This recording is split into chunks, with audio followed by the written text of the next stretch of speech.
el Padre de nuestro Señor Jesucristo, ilumine nuestros corazones para que podamos valorar la esperanza a la que hemos sido llamados.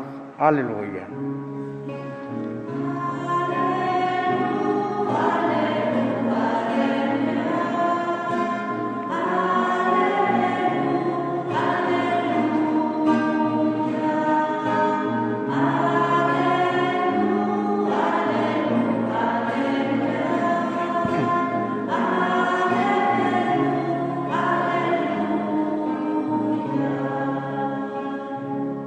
El Señor esté con ustedes. Evangelio de nuestro Señor Jesucristo según San Mateo.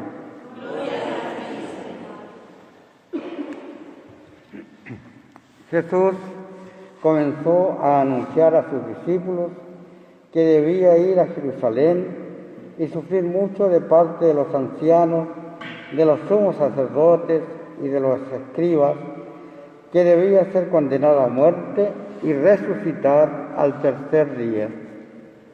Pedro lo llevó aparte y comenzó a reprenderlo, diciendo: Dios no lo permita, Señor, eso no sucederá. Pero él, dándose vuelta, dijo a Pedro: Retírate, ve detrás de mí, Satanás.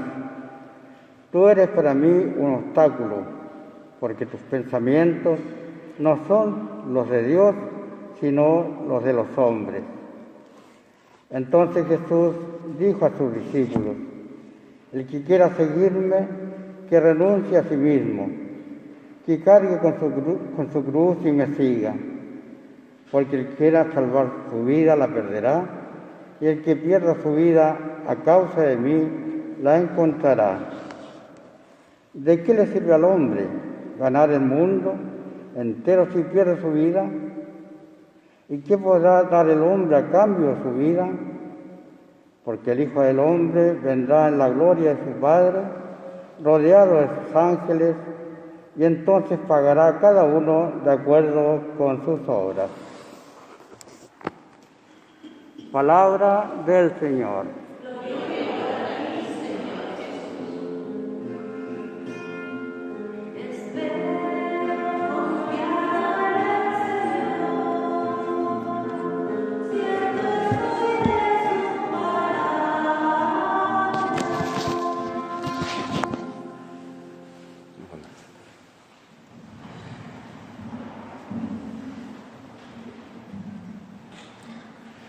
Queridos hermanos, seguimos meditando en este domingo el capítulo 16 de San Mateo. En el domingo pasado, recordemos que Jesús le pregunta a sus apóstoles: ¿quién opina la gente que soy yo? Todos dicen que eres un profeta, un hombre bueno, un hombre que hace milagros, pero solo Pedro fue inspirado por Dios para decir: tú eres el Mesías, tú eres también nuestro Dios, tú eres el Hijo de Dios. O sea, tú eres nuestro absoluto, a ti te seguimos. De ahora en adelante, tú eres lo más importante en nuestra vida. No nuestro yo, no nuestro egoísmo, sino seguirte a ti, Señor. Tú eres nuestro Dios. Eso dijo Pedro y Jesús quedó muy contento porque él estaba inspirado por el Padre Celestial, por el Espíritu Santo. Y le dijo: muy bien, Pedro, ahora te llamas Pedro porque sobre esta piedra construiré mi iglesia, porque tú estás hablando inspirado por el Espíritu Santo. Eso fue el domingo pasado. Inmediatamente después, en la misma conversación, Jesús revela otra cosa: cómo debe actuar el Mesías, cómo debe salvarnos a nosotros. De manera muy diferente a como piensan los hombres. Lo vamos a ver, ¿no? Lo hemos escuchado hoy día en el Evangelio, ¿no? Es un pensamiento distinto al mundo. El mundo quiere salvarse solo, quiere salvarse con sus propias fuerzas, y es como un perro que se muerde la cola. Imposible salvarse solo sin la ayuda de Dios. No se puede. Ayer yo discutía con algunos familiares que estaban comentando lo que hoy día se habla, la contingencia de la nueva Constitución. Y una nueva Constitución significa la ley más importante que puede tener un país, una nación. Y yo les decía, ¿y por qué nadie habla de Dios en esta ley nueva que estamos pensando? ¿Por qué no se menciona a Dios? Que Dios también tiene una ley para nosotros. No puedes hablar de esas cosas, me decían estos parientes, porque eso sería fundamentalismo, como los islámicos, como que imponer la religión no se puede. Pero es que no se trata de imponer, se trata de que si uno tiene a Dios en su vida, también las leyes que vamos a pensar juntos van a estar inspiradas por Dios. Eso es lo que dice Jesús. Primero le dice a Pedro, tú has sido inspirado por Dios, por eso hablas de esta manera. Pero luego Pedro se cae, ¿no es cierto? Pierde esa posición de inspirado por Dios. ¿Por qué?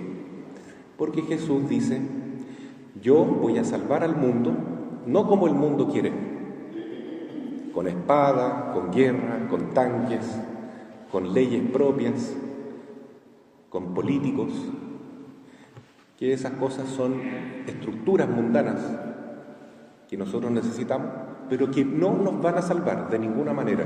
Cielo y tierra pasarán, pero mis palabras no pasarán, dice el Señor. Nadie más puede decir eso. Todas las otras estructuras del mundo, imperios, gobiernos, hombres que son millonarios, riquezas, todo se desbarata, todo cae como un castillo de naipes. Lo único que permanece es la palabra de Dios, nada más. Entonces, los judíos pensaban que el Mesías iba a poner la espada encima y se iba a rebelar contra los romanos, iba a hacer la guerra contra ellos y los iba a sacar de esa situación de opresión. Pero Jesús dijo, no, yo no voy a derramar la sangre de nadie, yo no voy a liberar al pueblo con violencia, yo no voy a agredir a nadie. Si hay una sangre que va a ser derramada, sí, pero va a ser la mía. Yo voy a dar mi sangre para que ustedes queden liberados, y ustedes van a estar liberados de algo mucho más importante que de una opresión política, van a estar liberados de sus pecados. Pero para eso, el Hijo del Hombre, el Mesías, o sea yo, dice Jesús, tengo que ser entregado, tengo que morir en la cruz, tengo que perdonarlos a ustedes con ese gran sacrificio, y yo lo ofrezco de buen grado, con mucho amor, porque yo quiero que ustedes queden libres de la tiranía de Satanás, queden libres de esta enfermedad terrible que es el pecado. Yo quiero que ustedes, hijos míos, vayan al cielo, pero para eso yo tengo que sacrificarme, como el cordero que es inmolado, sacrificado. Como dijo Juan Bautista, ahí está el Cordero de Dios que quita el pecado del mundo, y lo quita de una manera muy dolorosa, ofreciendo libre, voluntariamente y con mucho cariño y con mucho amor su vida en la cruz. No solo entregó su sangre, no solo entregó esa agua que salió del corazón abierto, que representa el bautismo, sino que también nos dio a su propia madre. Ahí se ve el cariño de Jesús por nosotros, que somos pecadores y que causamos la muerte de Jesús. Nos perdonó, dijo, perdónales, Padre, no saben lo que hacen, y luego nos regala a su madre. Hijo, ahí tienes a tu madre. Es mi madre, ahora también es tu madre. María pasa a ser madre de la Iglesia, y el signo más hermoso de este amor, lleno de ternura, lleno de misericordia de Dios, que a pesar de estar siendo crucificado, humillado, vapuleado completamente, Él tiene grandeza y nobleza de perdonar y de seguir amando y de seguir sintiendo compasión por nosotros. Entonces, eso es lo que les dice Jesús a ellos. Así voy a actuar yo, así tengo que ser Salvador. Él dijo, Pedro dijo, acaba de decir, yo soy el Mesías, soy el Hijo de Dios, vengo a salvar la humanidad, pero es de esa manera, no es por las armas, no es derramando sangre de nadie, solo mi sangre será derramada. Es muy fuerte lo que dijo Jesús, ¿no? Es un secreto impresionante que lo había tenido guardado hasta ese momento, el momento en que Él funda la Iglesia la única iglesia que existe, la que está fundada sobre Pedro, es decir, hoy en día el Papa, la iglesia que está unida al Papa, es la iglesia que fundó Cristo. No hay otro fundador de la iglesia de Jesús, sino el propio Jesús. Bueno, pero esta iglesia se funda, se construye con la sangre redentora de Cristo. Eso es el misterio completo. Y aún falta decir algo, ¿no? Porque Jesús dice que esto no es la última palabra, la muerte no es la última palabra. Ustedes están viendo, queridos hermanos, acá, la cruz de Cristo, doloroso, el sufrimiento del Señor. Pero detrás está un segundo plano mayor, la resurrección. Esa es la palabra definitiva. Jesús vence la muerte, Jesús triunfó sobre el mal y sobre nuestro pecado y sobre la tiranía del diablo. Entonces Jesús es el Señor de la vida, es el Rey que está vivo, glorioso, para siempre, eternamente. Solamente conserva en sus manos, en sus pies, en su costado, las llagas las llevará eternamente, para recordar siempre que Él entregó su vida para la salvación de todos nosotros.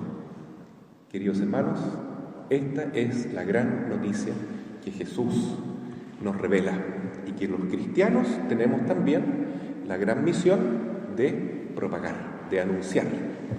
Hay alguien que venció los males. El hombre hoy en día busca la vacuna. Bueno, Jesús tiene una solución mucho mayor todavía. La vida eterna, el único que la puede regalar es Cristo Jesús.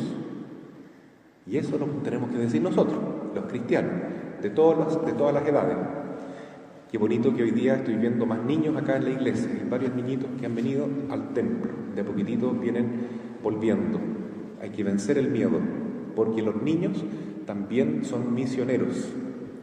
La Virgen María en Fátima, en Lourdes, aparece siempre a niños, en España, en Garabandal, en muchas partes, en Francia, en la Salette, siempre se presentan los niños, porque ella quiere que los niños sean los que anuncien la verdad del Evangelio de Jesús, que Jesús nos ama, que Jesús es el único camino, verdad y vida que nos lleva al cielo, que Jesús es la única solución definitiva de nuestros problemas, porque no hay peor problema que la muerte y la enfermedad, y solamente Jesús nos puede liberar de esa muerte eterna, que además es la condenación por el pecado mortal. Queridos hermanos, es una gran noticia, pero ¿cómo reacciona Pedro? Pésimo, se porta muy mal, porque lleva parte a Jesús y le dice: Jesús, no digas más que tú te vas a morir en una cruz, que te van a arrestar, que te van a hacer tratar mal, porque yo no lo voy a permitir. Ahí vamos a estar nosotros, Señor, para protegerte, para que nadie te toque un pelo, para que nadie te haga daño. No puedes morir en la cruz, no hables esas cosas. Y con esa voz condescendiente, como si estuviera hablándole a un hijo, Pedro cree que está ejerciendo su autoridad, que Cristo le acababa de regalar, de ser jefe de la iglesia. Y Jesús le da un palo tan fuerte que el pobre Pedro queda totalmente zamorreado. Le dice: apártate de mí, Satanás. Le dice eso. Nunca había tratado tan duramente a un discípulo. Lo trató de Satanás. Piensas igual que los hombres y quieres hacerme tropezar. Me estás tentando. No estás pensando bien. Ahora no estás pensando como Dios. Porque el camino de Jesús no es fácil, no es un camino de pétalos de rosa. Y Pedro no quería entender eso, no podía entender eso, que el gobierno de Jesús, el reinado de Cristo, no es como los de este mundo, sino que Él reina desde la cruz, nos salva entregando su propio sufrimiento, por amor, ofrenda de amor. Y no quiso entender eso Pedro, no lo entendió. Y luego Jesús le dice a los demás discípulos: ustedes piensen de otra manera, no como Pedro. El que quiera seguirme, que tome su cruz cada día. Qué bonito, ¿no es cierto? Ese es el sentido del sufrimiento. Ahora, el dolor tiene un para qué. Un para qué. Si en la iglesia tuviésemos la píldora para evitar el dolor, no cabría gente en las iglesias. Tendríamos que hacer misa todas las horas del día domingo, ¿no? Una misa detrás de otra, estaría repleto.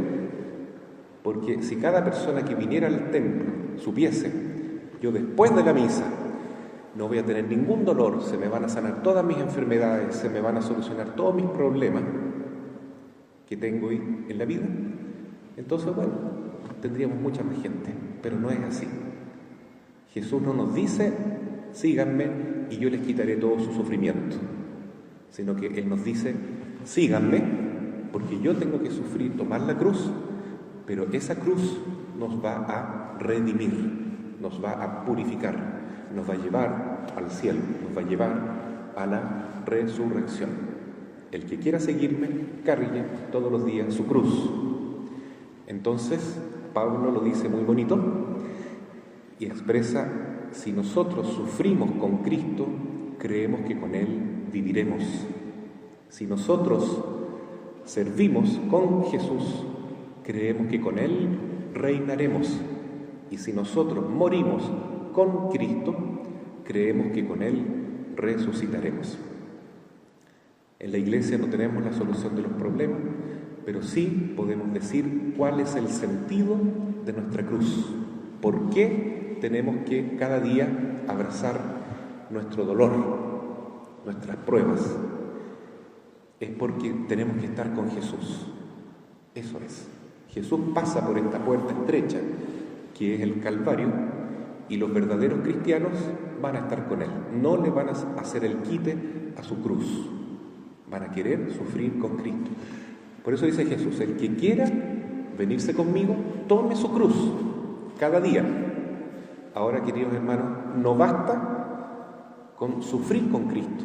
Hay gente que sufre con Cristo porque es cristiana, pero no ofrece su sufrimiento y no lo vive con amor.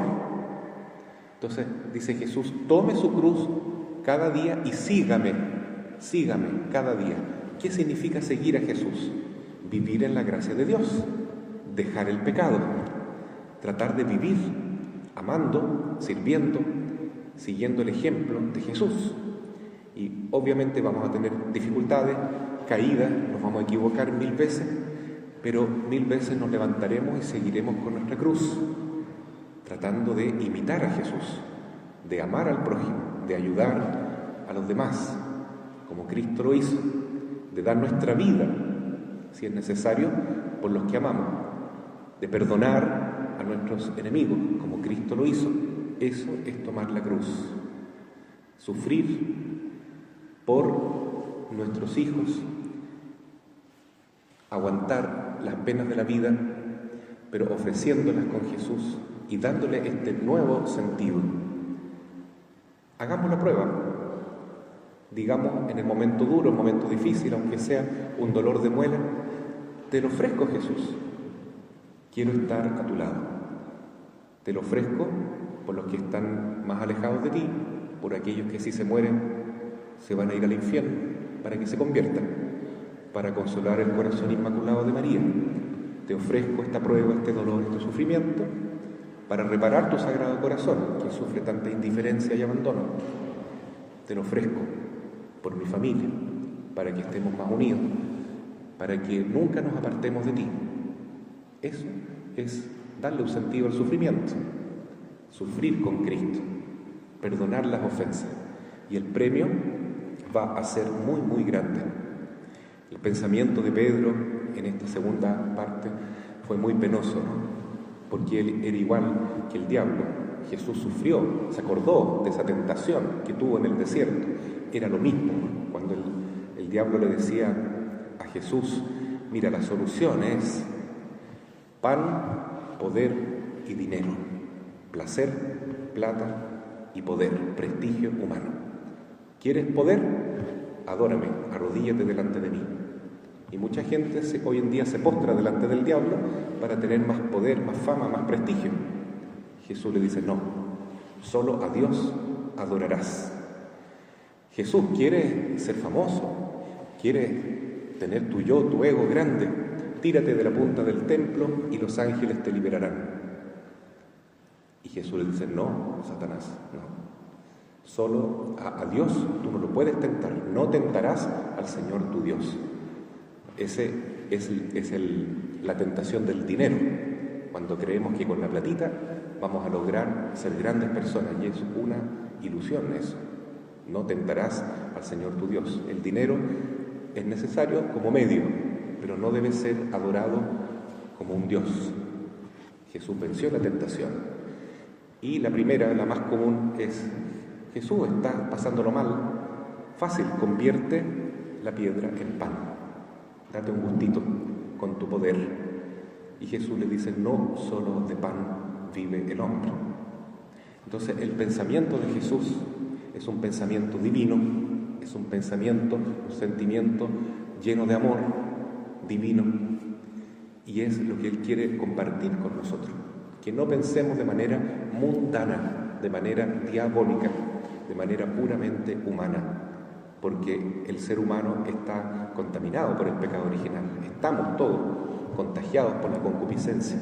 Para liberarnos de esta red de pecado, solamente Cristo nos puede liberar. Y Cristo nos ofrece la cruz. Esta cruz que nos lleva a la vida, que nos lleva a la luz, a la resurrección. Una manera muy bonita de aceptar esta cruz día a día es rezando el Santo Rosario, aceptando que la Madre Celestial nos tome de la mano en la oración, en la adoración al Santísimo, la lectura bíblica, conversando con Dios, rezando en familia. Vamos a descubrir que sí vale la pena seguir a Jesús día a día, tomar nuestra cruz, y Jesús nos hace suave, nos hace más liviana nuestra cruz, porque Él nos quiere mucho. Y vamos a sentir una paz y una alegría tremenda de que el Espíritu Santo nos esté inspirando y no el espíritu mundano. Así sea. Amén.